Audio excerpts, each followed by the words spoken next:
Yo, what up, people? Smithers are here to give you Kamisama no Inai Nichiyoubi episode 2 review. It's the shit with the gravekeepers. Fuck it. Anyway, let's just jump right into this. If you haven't seen it yet, go watch it. Come back. That being said, let's jump right straight into this. Okay. Throughout the episode, we get a couple of new developments. First off, we find out that gravekeepers are emotionless people. Like, apparently. That was one of the things, but she is a gravekeeper nonetheless. In the end of the day, this little girl, is still a gravekeeper. And then that was basically it. And he was surprised, of course. And then basically they're walking down, and he basically pimp slaps the shit out of her, like, bitch. He goes flying, and he's like, ah. She tries to grab the shovel, steps on the shovel, and then this is where everything got real. He put the gun to her head. It's like, you gotta forget about everything of becoming a gravekeeper. You gotta forget all that if you want to survive in this world. Because outside of this village, everything is chaos. You'll be beaten to death. And I was like, damn. And that's what I expected. But I was wondering why the fuck this village wasn't like that. We'll get into that at a later time. And so this right here, that's when stuff got really interesting. Basically, he's about to shoot, and all of a sudden, at first, it looked like he shot, and the bullet bounced off her because of some holy protection and hit him in the chest. And the bullet went right through the chest. She said, "Are you okay?" And he's like, "No, I'm not okay." The bullet went straight through and collapsed the lung. And he fell to the ground. And then basically all of a sudden some random dude out of nowhere just comes with a rifle in his hand. And we find out that his name is Julie. I don't know why, don't really care. And basically, we find out that one motherfucking dude, I should know his name, but I can't remember it at this point. He is the immortal. He's an immortal human. Yeah, he can't die. That's pretty inconvenient. And you can't die. And everybody else, they can die, but they can't go to heaven. So that's some weird shit. But he's immortal. And he's basically the immortal hunter or some shit like that kills the dead. Shit like that. Anyway.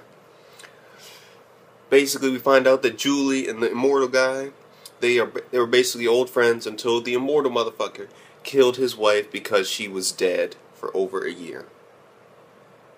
And basically, killed her. And his daughter, she was alive at the time, but then eventually she died too. And basically the whole thing of Julie is, he came to get revenge on him for killing his wife. And the immortal guy's like, no, fuck that shit. You came here because you have no other reason to live and you want me to kill you. Because you are not man enough to kill yourself.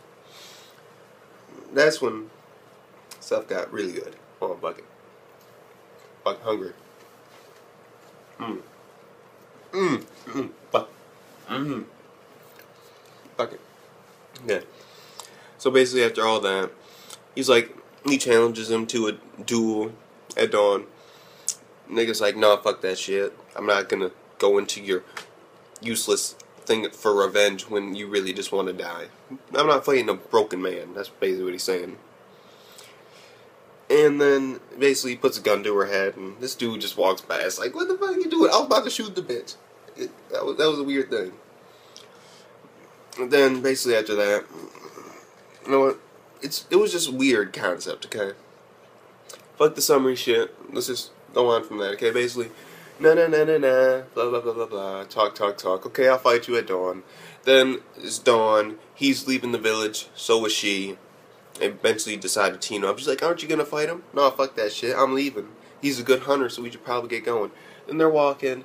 She falls down. He picks her up. Gives her a piggyback ride. Oh, it's embarrassing. Get the fuck out of here. Don't really care. Basically, then she gives this girl the piggyback ride of her life. Fuck that shit. Anyway. This is where the key concept comes in at the end of the episode. Everything else was like, it was good to watch, except at the same time, not as important as the end. And so let's talk about the end right now. That's what shit got real. He basically describes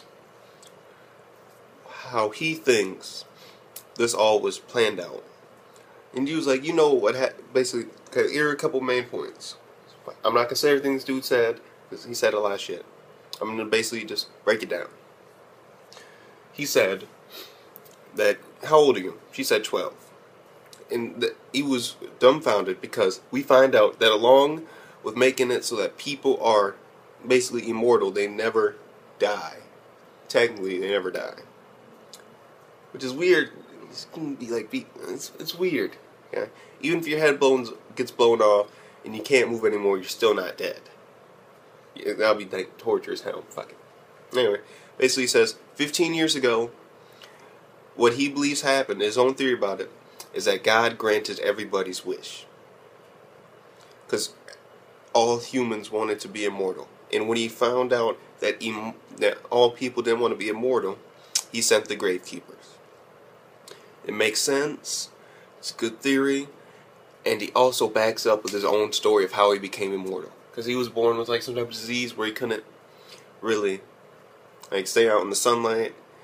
And finally, when he got better, he wished that he could stay like this forever. He's immortal now. Fuck it. We found out he's 32 or 33 years old. And so he's around like 16 or 17 when all this shit went down.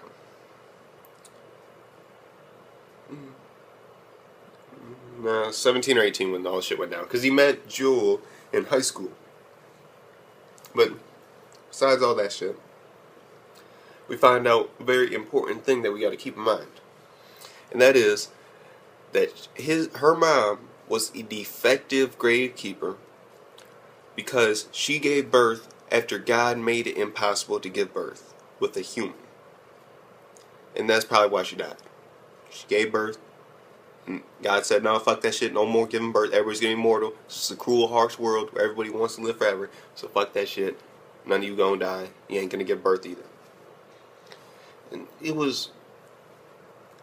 it's like a mixed concept type of thing. But at the same time, end of the day, it was a great episode. What can I say? We learned a lot of information.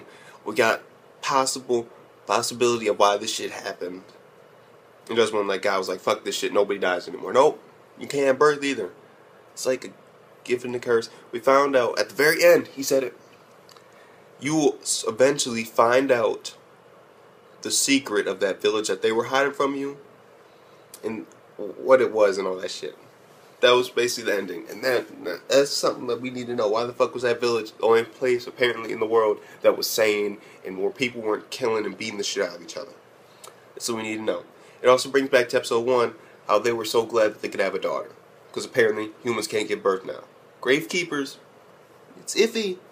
They can, but they can't because they're I don't know, it's weird. Fuck it. So basically, she's a 12-year-old girl that shouldn't be able to be born by God, but she can, and so she is a gravekeeper. Fuck it.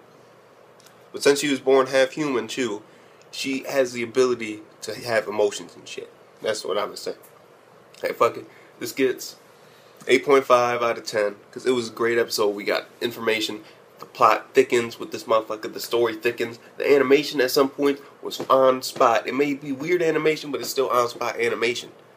When shit gets real, shit gets real. It may be different, but it's good in the same way. So fuck it. Smithers are giving you this shit. Fuck it. Fuck its name.